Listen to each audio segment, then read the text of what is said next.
नमस्कार दोस्तों, आपका स्वागत है। मनुष्य की जिंदगी में जन्म के बाद कोई सबसे बड़ा सत्य है तो वो मृत्यु है। साधु, संत, राजा हो या फकीर, जिस किसी ने भी इस मृत्यु लोक में जन्म लिया है, उसे एक न एक दिन इसे छोड़कर जाना ही होगा। इसे जो लोग सत्य समझते हैं, वो मृत्यु के बाद मोक्ष पाने की अभिलाषा रखते हैं। ऐसे लोग अपने जीते जीते पुण्य कर्म करते ही है, बल्कि मरने के बाद भी कुछ कर्म ऐसे होते हैं जो अगर मृतक के परिवार के सदस्यों द्वारा विधि पूर्वक किए जाए तो मृतक की आत्मा को मुक्ति मिलती है। और दोस्तों, इन्हीं कर्मों में से एक है अंतिम समय की जाने वाली कपाल क्रिया, जिसमें चिता में जल रहे शव के सिर पर 3 बार डंडा मारा जाता है। लेकिन क्या आप जानते हैं कि ऐसा क्यों किया जाता है और चिता में शव के सिर पर डंडा मारने का हमारे ग्रंथों में क्या महत्व बताया गया है, आज हम जानने वाले हैं। तो चलिए दोस्तों, जानते हैं। उससे पहले दोस्तों, वीडियो को लाइक करें और चैनल को सब्सक्राइब नहीं किया है तो इसे सब्सक्राइब करके बेल प्रेस करना न भूले। दोस्तों, गरुड़ पुराण के धर्म कांड में मृत्यु के बाद की जाने वाले कर्मों से जुड़ी बहुत सी मान्यताओं का वर्णन किया गया है। इसी अध्याय में शव के कपाल पर प्रहार करने की प्रक्रिया से जुड़ी विभिन्न धार्मिक तथ्यों का व्याख्यान किया गया है। गरुड़ पुराण में मनुष्य के अंतिम संस्कार को लेकर एक निश्चित विधि विधान का वर्णन मिलता है, जिसका पालन हिंदू धर्म के किसी भी व्यक्ति के अंतिम संस्कार के समय होता ही है। गरुड़ पुराण के अनुसार मृत्यु के पश्चात अंतिम संस्कार के समय शव को मुख अग्नि देने के बाद बांस के डंडे पर एक लोटा बांधकर शव के सिर पर भी डाला जाता है।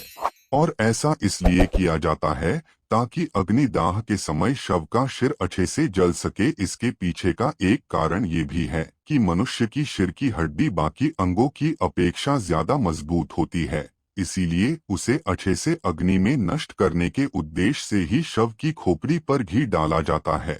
शव की खोपड़ी को नष्ट करने का कारण गरुड़ पुराण ये बताया गया है कि यदि शव की खोपड़ी अग्निदाह के पश्चात अर्ध जली रह जाती है तो वो मृतक के अगले जन्म में उसका विकास पूर्ण रूप से नहीं हो पाता है और वो अविकसित ही रह जाता है।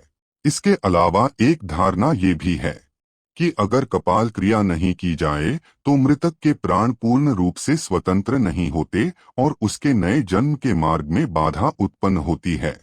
इसीलिए शव के परिवार द्वारा अंतिम संस्कार की किसी भी प्रक्रिया को अपूरा छोड़ा नहीं जाता है।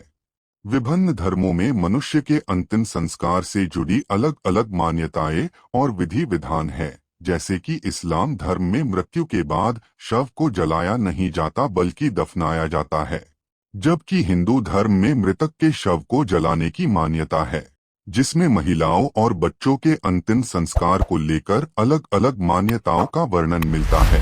दोस्तों, प्रचलित मान्यताओं के अनुसार सिर में ब्रह्मादेव का वास होता है, इसीलिए शरीर को पूर्ण रूप से मुक्ति प्रदान करने के लिए कपाल क्रिया की जाती है, जिसके लिए मस्तिष्क में स्थित ब्रह्मरेंद्र नाड़ी को पूर्ण रूप से विलीन होना आवश्यक है।